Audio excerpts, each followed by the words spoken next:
Good to go? Oh, let's go. All right, guys. Hey, thanks for checking out Silver Bullet Podcast today, guys. James and Colton with you. We are going into this episode. I think we're getting close to 40 episodes. Another Q&A episode. Look, I'm super overwhelmed and grateful that you guys have questions and choose to send those in. I've always been trying to keep a stash of them for, rainy day subjects like this. We kind of completed our second episode on cortisol, hormone control, stuff like that, craving the crappy food, stuff like that, last podcast. So if you didn't listen to that one, go back, take a listen to it. So we finished up with that. We're trying to decide a direction to go.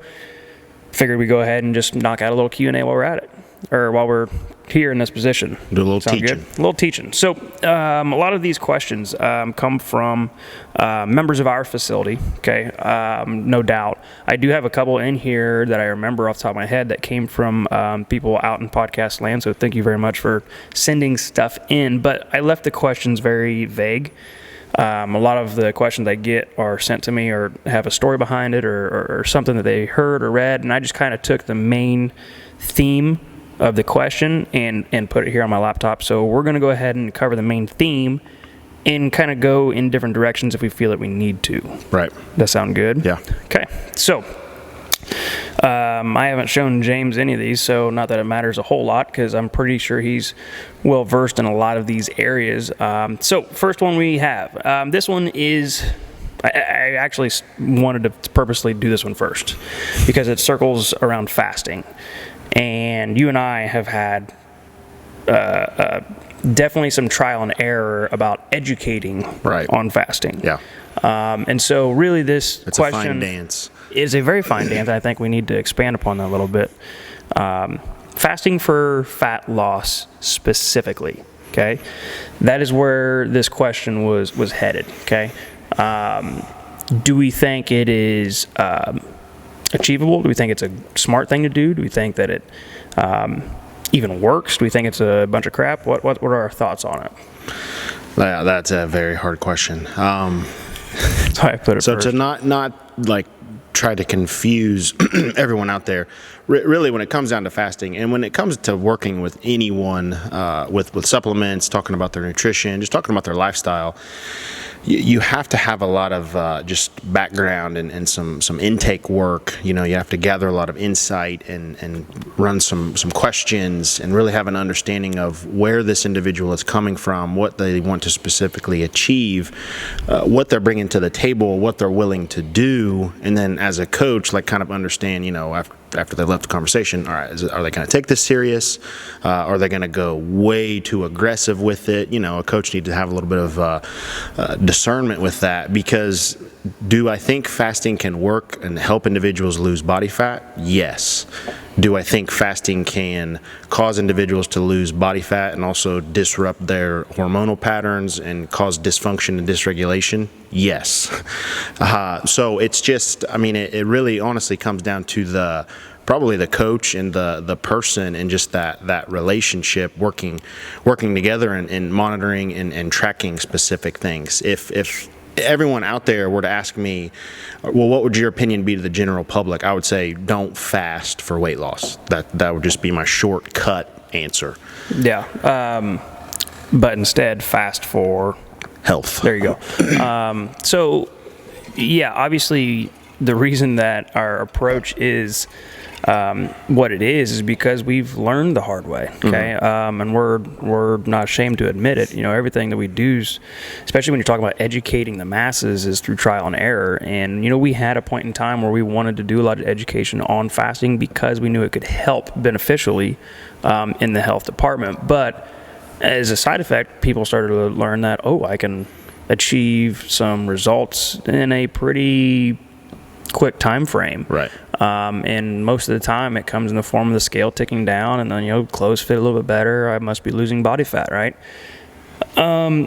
So the biggest problem that we ran into is that, like you said at the beginning, is a coach and a client really need to have this discernment discussion of how serious and how aggressive are you wanting to be with this, because I've seen a lot of people who are very type A people who are like, hey, if I'm not allowed to eat outside my window, I'm not touching a thing. Right. And then they're like, well, if I don't do that, maybe more is better, as far as maybe I'll just shorten my window. And the next thing you know, we're doing multiple 24-hour fasts a week. It's not meant for somebody it is not meant for somebody sustainably who trains with intensity, who does it each and every day. Like, there's a reason why, workouts are hard. Your job is not to make them harder by lessening the amount of fuel and capability that your body has. Like, you have to, it's a whole recovery thing we've talked about. Can you still work out fasting? Yes. It gets very specified to, honestly, when do you train? What type of training do you do? What is your regimen before training and after training? There are so many variables in this. But yeah, I'm kind of in the same boat. If somebody asked me your thoughts on fasting for fat loss, I would say no. Right. Fasting for health opportunity, yes. Now, with the focus on health opportunity could come body fat loss. Like, exactly. It very well could. Yeah.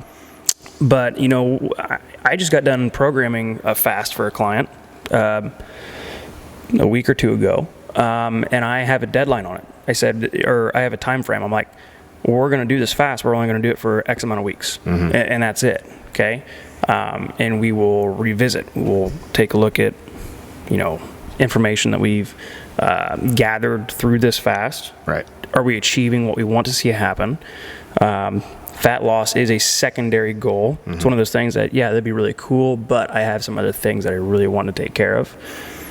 Well, so that's why I have, a time frame on it, because I don't want people to get to the point where they're like, dang, this works. Let me just stop eating for the rest of my life and see what happens. Yeah. That's how I use fasting now more. It's a tool. It helps individuals learn a little bit more, or have a process that they can implement, a skill or a habit or whatever, to kind of throw in the mix. Because it really is. It's a super beneficial thing to help the body, boost immunity, be able to manage their blood sugars a little bit better. I mean, there are tons of health markers and benefits from it, and at times the body fat loss is a result of those specific things. But we can't just get on this this rabbit trail where you start to see a little bit of results and then you just continue to do it over and over and over. Like, an easy example would be like someone coming in and getting specific results from a workout, and they do that same workout for 12 weeks in a row, and they're like, I'm weaker now than when I first started. I'm like, right. Yeah, it's the whole adaptation process. Your body has to have a reason to adapt to it. So it's got to be changing. Instead of thinking fasting for fat loss, I have on my notes here to maybe promote a secondary option.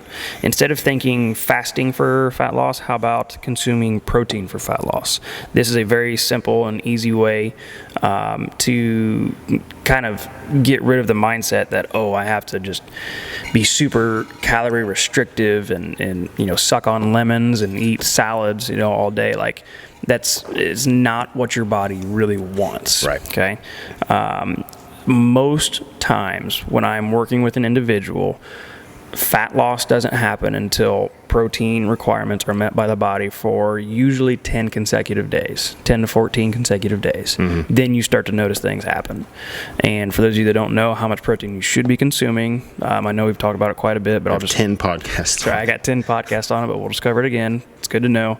Ladies need to be somewhere between 0.7 and 0.9 grams of protein per pound of body weight, and men need to be right around 1 gram of protein per pound of body weight. So it's really easy to keep track of.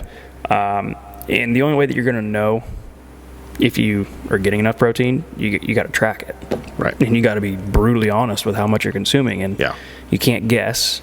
I'm not saying you have to weigh your food all the time, but you have to probably weigh your food a lot at the beginning to get a good idea. But you got to know. Yeah. You just have to know. And that's the hardest part with a lot of my nutrition clients, is getting through that 3 to 4 week hump where you're trying to learn all this stuff. And then when you know it and you start looking at your data that you're compiling, you're like, oh my gosh. Right. As soon as you change it, everything starts ticking. So I would look at that, okay? Protein for fat loss rather than fasting for fat loss. Yeah. Fasting for health gain. Anything else you want to put on the fasting? No, I think just anytime there's something that comes to the internet, if you will, and it's a hot topic, tread with caution. Yeah, tread with a lot of caution. You know what? Tread with caution with everything we say. You know what? You should do your own research. Right. Go prove us wrong, right? Yeah. All right, let's go to another question. I had a question on consumption of vitamins. Okay, should we be consuming a daily or multivitamin? Go. Yes and no. Sorry. Okay, it's all right. Go with both of them. So tell me what you should say, and then tell me what's really on your mind. Yeah. In my experience, just working, this spans over plus 12 years now. Almost all, including myself, I'm just as guilty of this. We do not eat a robust amount of nutrients in a given day, in a week, in a month, in a year, from the foods that we have access to, and just the choices that we make. So, having nutrients in a supplement form, having a multivitamin, will help greatly meet that micronutrient specificity. Now, with that being said, and I'm not going to get into all of the, research from this again, take what I have to say with a grain of salt, do your own research, but there are some supplement companies out there who are superior in their offering, that their nutrients are going to come from more of a whole food route, instead of someone creating something in a lab synthetically that doesn't do the same thing inside of the body. If I eat an apple and the nutrients that I receive from that apple, my body understands what to do with that apple. If I have a box of Frosted Flakes and it's been fortified with specific things, synthetic versions of whatever, my body doesn't, it's not that it doesn't help, but it can complicate, and a lot of those things, if they're... It's putting diesel in a gas engine. Right. It creates toxicity, more inflammation in the body. Okay. So yeah, vitamins. I'm on the same route. Should we need vitamins? No. Do we need vitamins? I believe yes, and this is my stance on it. And I take a two approach stance on why I believe everybody should be consuming a multivitamin. The number one thing is that our food quality sucks. Check. I don't know that I really need to expand on that. Our food quality, I don't care even if you are going to the grocery store and buying from the organic food department, it sucks compared to a lot of places on this earth. Right. Okay, we lack a lot of micronutrients, like James is talking about, that we don't get just based on the food that we consume. Okay, and I'm even talking about the people who are the real health nuts, vegetarians, getting very good density in our vegetables, and even like vitamin quality in lean red meats and other flesh-like product as far as your protein is concerned. We're missing that. Okay, Americans are notorious for having such poor health quality in our food compared to other areas. Okay, this is why we're big advocates of know your local farmer, have a garden in your backyard. Yeah, we're not naive to understand that you can't eat out of it all year unless you got a 3-acre project going on behind your house, but that's not feasible for everybody. So that's number one. Our food quality is terrible, and I think everybody can help out a little bit with the getting the micronutrients and even some mineral support through other supplementation through that. The other part is that a lot of our dietary consumption on a daily basis is not consistent. We don't necessarily want to eat the same thing over and over again to meet a specific need. We need that robust variation of nutrients to continually infiltrate our gut to give it its quote-unquote workout. You know what I mean? But there's a good chance that even when we're changing the variety of the foods that we eat, we're not meeting the demands our body needs from a micronutrient standpoint. We suck at trying to we suck at trying to hit a macronutrient standpoint, protein, right, carbs, and fats. So if you can't even hit that, there's no way you're hitting your micronutrients. So definitely. So I think vitamins can be very beneficial in that aspect and filling the gap. The problem is we talk about supplementations for macronutrients. You're talking about protein shakes and different supplements like that. Like those are great to have to fill your macronutrients, protein, carbs, and fats, right? But they're not there to be a standalone as your only protein source, right? It is there to bridge the gap, the things that you miss in your diet due to inconsistencies. Micronutrients, vitamins, the exact same thing. You cannot go taking your vitamins and eating double cheeseburgers all day and thinking that it's going to help. Yeah, It won't. Been some of the marketing behind it. We talked about that in a podcast. I even remember going to this was like at a club industry thing. I don't know, probably 8-10 years ago, and one of the individuals there selling a multivitamin was like, this is just like your daily insurance. And almost making it seem like doesn't matter what you do, what you eat, you take this right here, we got you covered. I'm like, that's not how it works. Yeah. Oh man, I got something really funny to say there. I'm just going to keep it off the podcast. So vitamins, very. I'm a big advocator of them. Should we need them? No. Do we need them? I think we do. For sure. That's just kind of our stance behind them. So good question. We don't really talk about micronutrients too often. You good? Anything else you want to add? Well, I'm going to pitch one thing here.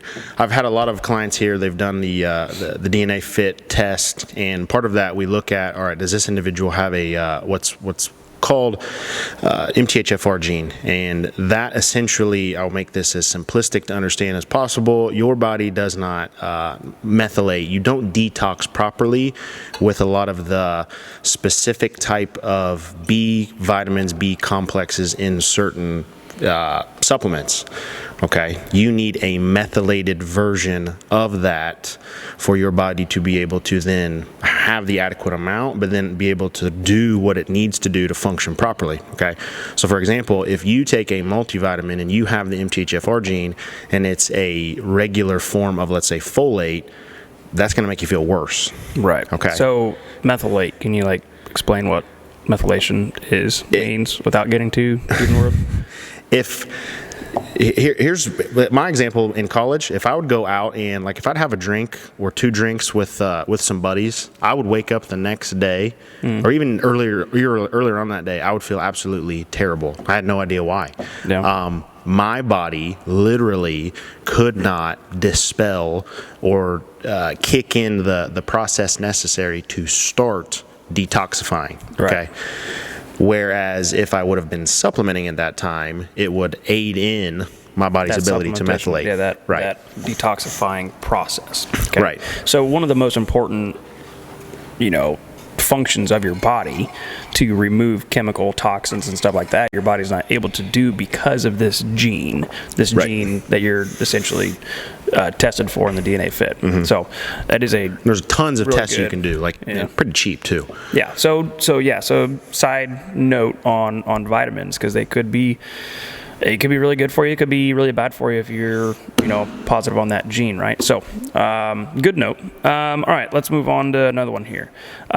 This was one that we've talked about briefly. I know that I've talked about it when we had Brandon Walpe on the podcast a couple times, and that's talking about prebiotics and probiotics. And a lot of people want to know, obviously, should I be taking them? Why or why not? Is there any situation where it would not be good to take them? And I yielded to Brandon's knowledge on this a lot more than my own, because, quite frankly, I didn't understand enough at the time when we were talking about it. But now I do have a lot more confidence in my answer to this, and a lot of what I'm going to say as far as should you or should you not, it goes back to the vitamins. Should we have to take them? No.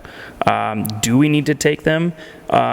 Yes, and it depends. So I'll have 2 answers, right? Yep. Would you want to start on that? The gut, the digestive system is such a it's such a complex thing that if your gut is at a place where you need a lot of intervention, taking a probiotic and a prebiotic, it's not going to make a big difference. Probably not. So again, it's just kind of like, who's the individual? What are we working for? The last thing I would want to do is say, yeah, everyone should go take a prebiotic, probiotic, and whatever. And then for many of you, you may just be wasting your money. Yeah. And that's where you just need to do a little bit more research, have some of those, those intake type questions. Maybe we could put some of that on the, with this. But anyway, I think that more so than a probiotic, individuals would benefit from just going outside and, honestly, if you had a garden, playing the dirt, or maybe if you just want to eat a little bit of dirt. Kind of kidding, kind of not. Get you some antibodies. If you're able to be in where there is a lot of parasite, bug activity, things living organisms. That is one of the healthiest things for your own microbiome. So then, in a way, do we need probiotics? Probably. But yeah, I would need to know who I'm working with before I would say take this specific thing. So I mean, there are. I think most people, especially from a supplement standpoint, they just hear, take this for gut health, and that's it. Okay, well, what is gut health? Is it decreasing inflammatory response? Is it cleaning up gunk and byproduct that's just built up in my gut? Is it nobody really knows. They're just like, oh, gut health, I'll take this. Right. Is it something that is prescribed to people for specific instances? Yeah. I mean, especially on a very superficial level, like if you get a gut microbiome test and you find out that your microbiome is either extremely depleted, say you're somebody who you've been on antibiotics for your entire life, you know what I mean? It could be something that you could take advantage of to kind of help rebuild that population. Is it, I'm trying to think of another, if you get a gut microbiome test and find out that you are very sufficient in one bacteria, but completely deficient in another, I'm sure there's, I don't want to say that there is, I'm pretty sure there's different strains of probiotic that you could take to help balance that out. So yeah, there's different things and different reasons of why you would take it, but most of our microbiome is developed through the consumption of fiber in the small intestine. Okay, so it goes back to the comment that I made earlier. Should we need prebiotic and probiotic? No. Right. Do we need it? Probably, because you think of the things that yield a lot of fiber content, the skin of vegetables, especially root vegetables, and you think of certain fruits and legumes and beans, stuff like that. Like a lot of these fibrous contents we don't consume enough of. So it leaves you at a pretty distinct disadvantage. Now remember, the whole premise of having a bold and robust microbiome as far as number and variations of gut bacteria is to help your immune system. Right. So that way when something presents itself as a foreign invader to your body, you have a heck of a lot more tools in your toolbox to defend yourself against it. Yep. Is that an accurate way to describe that? I think that's just the way that individuals, they don't understand, maybe it's just not been presented in a way that they're able to understand. When you consume something, especially like if you're going to go to a restaurant and eat something that has something terrible in it, and it's going to cause some foodborne illness or whatever, you don't want permeability in the gut that allows everything to leach into the bloodstream. Right. So if you have a very unhealthy digestive system through bad decisions in not taking care of it, you're going to have a lot of health issues. If you have a robust gut from giving it the right types of food, fibrous foods, and like you said, you've allowed it to work out, you're keeping things in so it can work its way out. Right, exactly. So, yeah. Prime example of this. Now, I'm not telling you that I have the most supreme gut health, but I don't think it's too bad. I think it's pretty good. I'm pretty sure I ate something completely rotten the other day, and I'm just fine. I didn't keel over.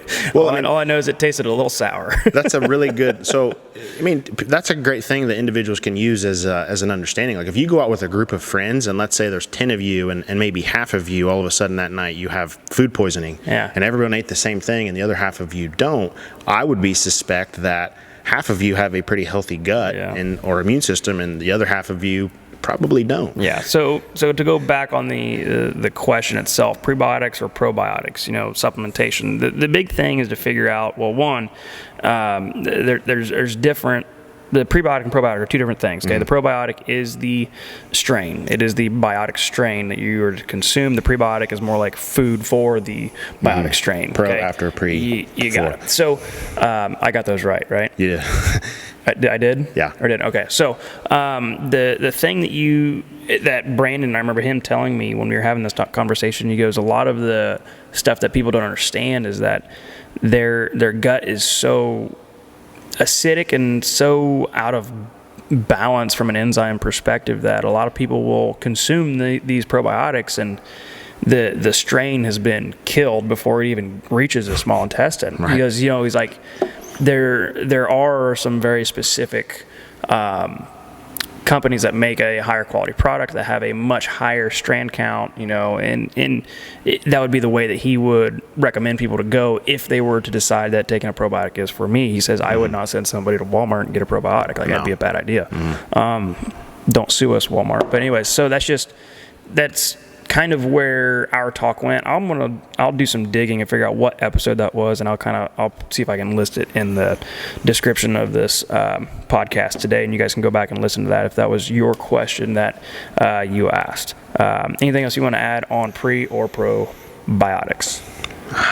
No, it's just, again, another thing. Like, we keep laboring on this, but unfortunately, when supplements are able to render money for other companies, there's going to be a lot of the keywords and the AdWords, and it's tied to being able to fix a specific thing. But more so, like, ask yourself, well, why would I want to take this? Why do I need to take it? If you feel like you have gut issues or some digestive, irregularity or whatever, start to identify what's going on there. Start with some whole food, start with some, basic things that you can nourish the body with and eat, and then in time, see if the body is able to kind of start taking care of itself.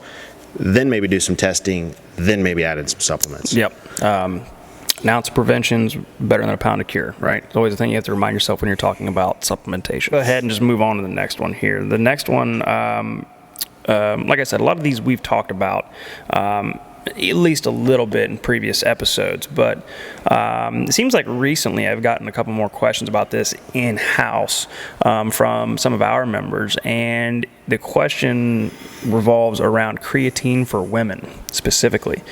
So I think, what were we I think we were talking about is our first supplement podcast where we were talking about like the 3 things you need to gain strength, and I think that's when we kind of dove into creatine a little bit.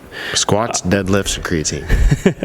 If there's anything you want to know about creatine, there's the best thing to do. Now, as far as creatine, what is it? Why is it beneficial to you? It is an amino acid that our body stores, okay, for our muscles to use kind of as a natural energy. There's the easiest and most dry variation of what creatine is. Essentially, when you look at a specific type of training, especially short duration activities that are very high power output, that's why he said squats and deadlifts. You think of things like throwing, jumping, short duration sprinting, anything that requires a lot of explosive power. You're using a fuel system or an energy system in your body called your phosphocreatine system. So that is using and utilizing creatine for energy purposes.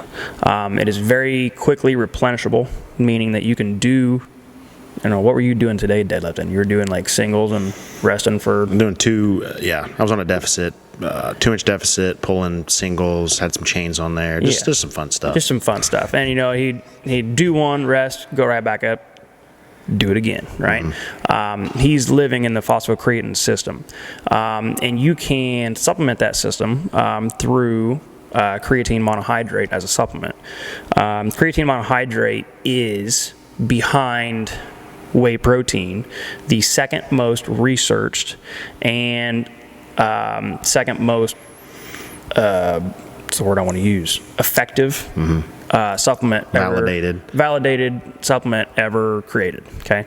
And so it is uber beneficial for anybody who does this type of strength training.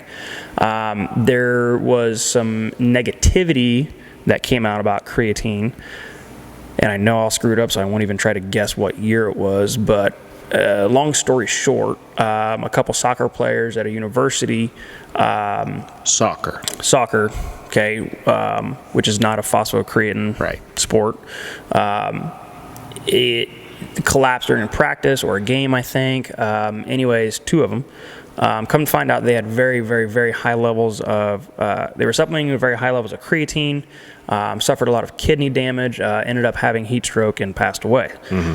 Tragic story, was not good. That took on a lot of people to look at creatine as a safe supplement, right?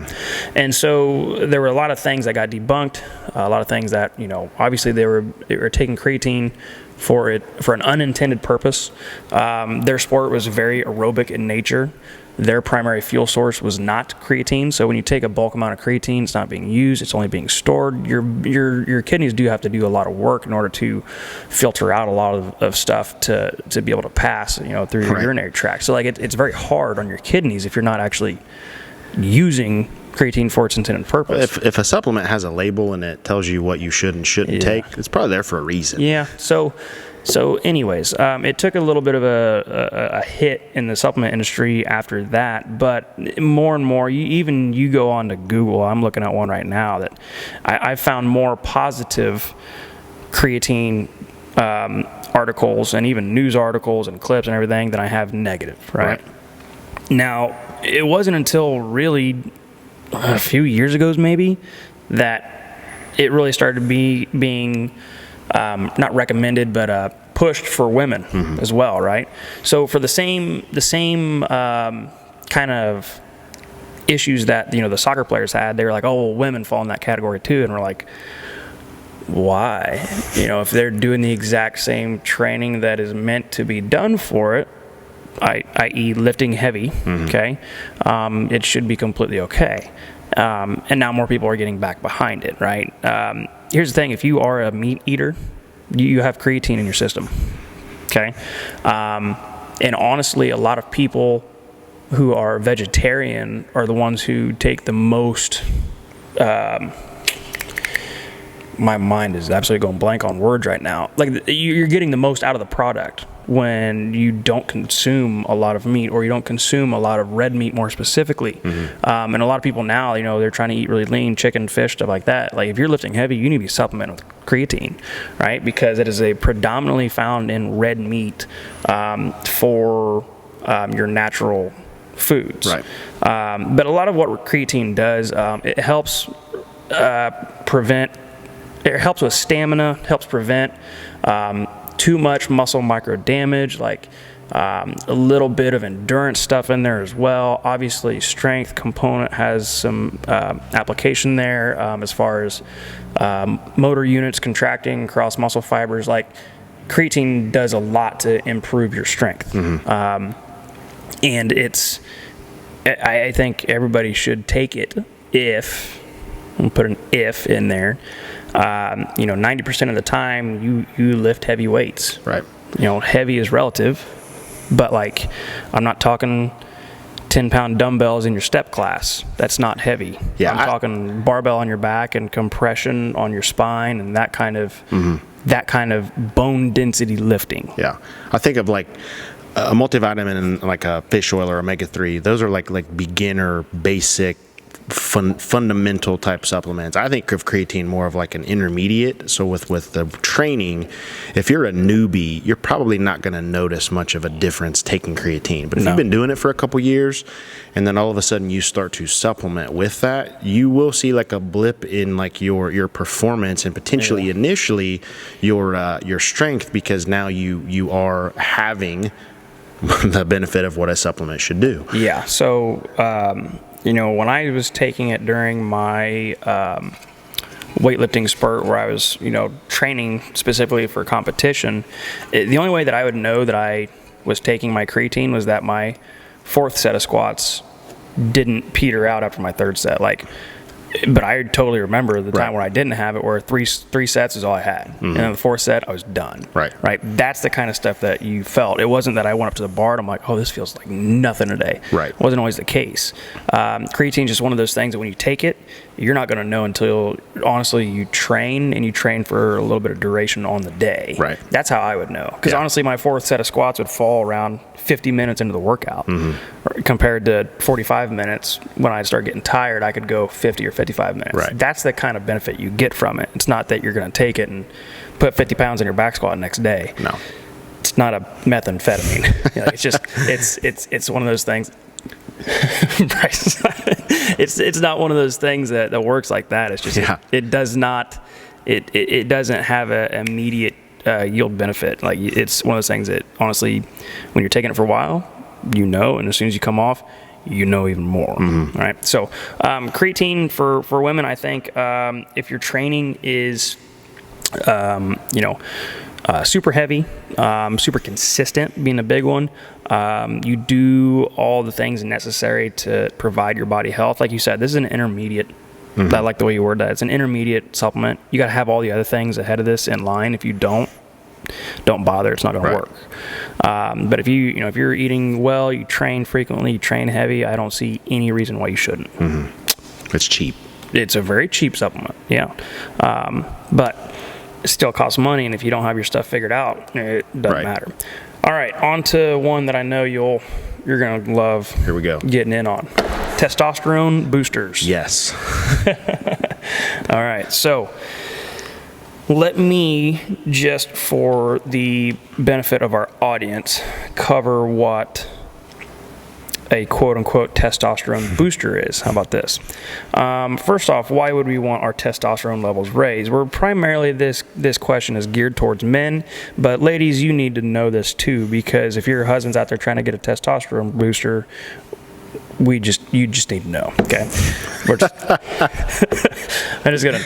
Yeah, I got so many things I want to say on this podcast. Bad news. Sorry, just you need to know. All right, so testosterone booster. First off, why would testosterone levels be low? Naturally, as we get above 30, 33, 35, something like that, males, our testosterone starts to go down naturally. When testosterone starts to go down, when testosterone starts to go down, other hormones in our little community start to elevate a little bit, and some of them are not the ones that we want, because a lot of those, they put excess body fat on us. They lower our energy levels, our mood, our libido, like all those things that you don't want to have happen, right? So in somebody's mind, it's, well, I know what to do. I'll just raise my testosterone and it'll fix everything, right? Never mind that the other ones have been elevated as well, or hyperactive, or so on and so forth. So testosterone boosters started coming out, quote unquote coming out, and they were targeted specifically for that reason. The middle-aged man is what they were saying. Never mind, the middle-aged man is turning into 30 now, but whatever. So that was kind of where the market was. Okay, now there's plenty of great benefits outside of those things that I just mentioned with testosterone. Like, people think testosterone and putting on muscle mass and strength and size and looking jacked and all that stuff, and there is a lot more to it than that. That hormone is at play for sure, but it's not a take testosterone, go to the gym, and just go crazy. It doesn't work that way. Right. So go ahead on your initial thoughts. Testosterone boosters. Yeah. A testosterone booster, first and foremost, if we're talking in just a perfect sense, it shouldn't be needed. But the average, the typical middle-aged man, I'm referring to, let's say 45, 50 here, okay, through the decreased natural testosterone levels, and then probably through a very poor diet, through inactivity, potentially no libido. They're not doing anything that they can to naturally keep that testosterone level in check. So, like, what are free things you can do, or basic things that will just keep that elevated on its own?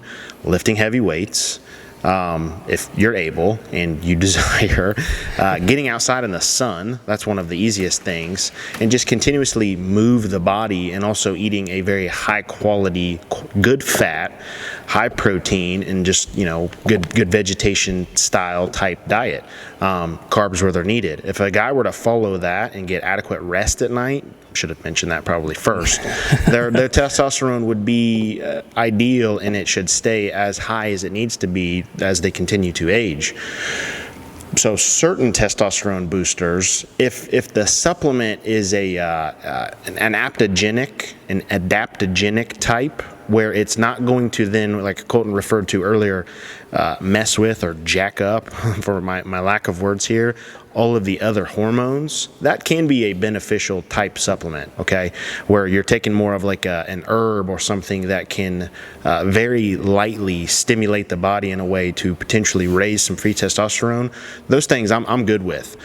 Taking a testosterone booster that is like, I don't know, any kind of like pro hormone, for example, where you're naturally putting in a form of just adding hormone. Right. You're just taking any form of like androstenedione and then just throwing it in the body, and you're raising your andro, and now we have a huge deficit of where the baseline is and balance for the hormones themselves. You're going to be worse off your endocrine system than you were when you started. I think the most important thing for anybody that is looking at testosterone boosters or jumping into the hype of it, there's one important thing that you have to know, and you have to kind of weigh in your mind. When you add something, especially when you're talking hormones to your system, there will be a reaction, and usually the reaction is to try to maintain the balance that you have. So when you add one thing, a bunch of other things also get raised unintentionally by your body as a reaction, right? Adaptogenic stuff like give me an example. Ashwagandha, that's the one I was looking for. Get your happy man tea and stuff like that. You can find a lot of stuff like that that can be very beneficial to free testosterone production and stuff like that without affecting other things that you definitely don't want to be messing with. I think that I think the most important thing that at least from a lot of my research and my viewpoint, I definitely know your viewpoint. Yes, it's not needed. It should not be needed. If you have some real hormone imbalance that has been tested and you figured out an avenue to go, like there's people to go to for that to figure out how to do it. There's nothing wrong with taking testosterone supplementation if it has been issued to you by somebody who understands hormones. Right. But with that being said, I do think there's one thing that you mentioned briefly that a lot of people don't get that is the best thing in the world for your testosterone, and that's sleep. Yep. And we don't get enough of it, and we're not consistent with it. And if I told you that it'll be the one thing that makes you incredibly jacked and boost your sex drive and makes you lift heavy weights and everything, but you had to give up some of your time in the day to get it, I don't think people would do it. Right. It's not the lifestyle that's happening over here, at least in the Americas. So like it's you got to figure out how to balance that. Sleep is very important, and it directly affects your testosterone. And honestly, it's the one thing that's going to make you age faster than anything. Pretty sure we've talked about that on 10 different podcasts too. So good question, because I know that there are people out there who are thinking the same thing. Like, wait, are there good testosterone boosters or they're bad ones? They're all bad. Just don't do that. Seek out some professional guidance on hormone stuff whenever you're talking about stuff like that. Sure. Figure out how much time we have left here. Oh, we still got some time. Okay. This is a good one because it segues perfectly into the next one. Look, I get the lifestyle of a lot of people. We are hit the ground running, ready to go. Run ourselves into the dirt each and every day. Sleep aids, sleep supplements. This is one thing where it's I don't know. You start on this. I'm all about. I can't collect my. I know thoughts. Colton likes using these tricks at times too. The whole like reverse psychology thing. So I will mess with your mind. So like a short little story here. When I'm working with my health coaching clients now, and I ask them to start implementing kombucha, it has nothing to do for their gut health. It has everything to do with trying to get them to quit drinking pop or some other form of junk or garbage that's full of a ton of sugars. And so I'm taking one drink that might have some health benefit to it. We don't know, or the prebiotic, right? And but I'm completely getting rid of the thing that doesn't have any health benefit to it. So with sleep, I kind of look at sleep aids the same way. If you're going to drink some an herbal tea again, and you think that that's going to help you, or if you're doing the whole CBD thing or whatever, and if that helps you get in a rhythm to start developing some disciplines in the habits where maybe you don't need that anymore, I'm good with that. If you're going to start taking melatonin and over the counter type of things that just knock you out and make you drowsy as soon as possible, that's not helping you out at all. Yeah, The two main sleep, there's a reason I put aid and supplement. The number one supplement is melatonin. The number one aid is alcohol. The reason I put those two on there, those are the two that most people would turn to for sleep purposes, right? Everybody wants a nightcap. Everybody just wants to pop a melatonin, we're out in 15 minutes. The bad part about it is that those things work to put you down. And that's about the only way that I'll word that, because you're not getting sleep. Okay, Right. they'll put you down, but you're not getting sleep. And sleep is obviously one of the most crucial things that you can get from a rejuvenation standpoint, from a cellular standpoint, from a muscle rebuilding purpose, from an energy level for the next day. Like, your circadian rhythm is so important to almost anything, pretty much everything that goes on in your body. And you are affecting that. Now, I get it. People will reach for anything at a time of need. Right. Been there. But I will say that there are alternative ways to go about this. Like you said, there's lots of mind tricks that you can do to yourself. One of the best ones that I've found a lot of favor with is your body temperature, related to your body temperature, right? We've always talked about and advocated that your room should be as cold as possible, your house, you know what I mean? Don't get me wrong. Middle of summer, that gets expensive, but your body does like a cold environment. Now, there are ways that you can do this and achieve this without actually cranking your thermostat down to 60 degrees. And the number one way is to take a very, very, very, very hot shower right before bed, or bath, or whatever, to the point where you have so much capillary expansion or vasodilation, where blood is just surfacing to your skin. Okay. And then when you get out and you step into your bathroom, try to have your bathroom as cold as possible. Right. Because that is going to then get your body to pull blood all the way out of those external capillaries, pull back towards your middle of your trunk, and your body's going to drop temperature really quick. When you do that, the first thing you're going to do after you dry off is, I'm going to go get all snuggly buggly in bed, and it is the perfect kickstart into your body's sleep cycle. Yeah. I've seen a lot of results with that, with a lot of people that I've had try it. Other things would include, obviously we talk about light therapy, or blue light. Is it red light or blue light? Blue light's what keeps you up. It's one of the lights. Okay, just You don't need any light. Just get rid of all your lights and have some candles. That'd be the best way. Turning off all your lights. Keeping, obviously, when the sun goes down, like, there should be no electronics anywhere. Plug them in. Go to your room. Your room is for sleeping. When you go to your room, you shouldn't be doing anything else. Okay.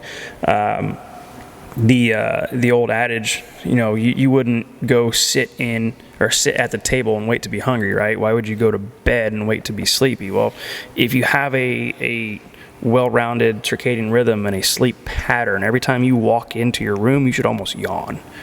That should be what happens, because that's what your body's natural reaction is to being in an environmental space where it's like, this is sleep. Sleep is supposed to happen here. Right. Anything else you want to add on sleep supplements? I just don't think that they're doing you really any good. They're putting you down, but you're not putting you to sleep. Right. There are other ways to go about it. Yeah. One thing I think, this is totally my opinion, no research on this. I don't even know if it's this may not even be a true statement. Okay. I'm just throwing that out there. Where the Facebook fact checkers at. Something I've identified working with my my health coaching clients. I think one thing a lot of individuals struggle with in the terms of sleep, when I tell them all of the benefits of getting adequate rest and being able to sleep, having a quality 8 hours of sleep, and what that does for their health and their body, they don't understand, because they're not doing anything. Your body's what's doing it. Right. You don't need to do anything. I just need you to go to sleep. Yeah. But it's an aspect in which they're not controlling anything, and it's kind of a weird thing to navigate and wrestle with. But if, letting go of that and trying to have the control, and just, all I need to do is just go to sleep, your body will take care of and do the rest once you get into that rhythm and habit. So, yeah. Yeah, 100%. Let's do one more real quick. We got a little bit of time. We can finish this one out. joint health specifically was the topic of this last question. There's a lot of people that honestly, look, if you train for a long time, your joints are going to take a beating. Just like any other aspect of your body, you should do and take special care of them. Now the main question was around supplementation for joints. Now, this is one thing that I'm going to give you my personal experience and let you guys do with it what you will.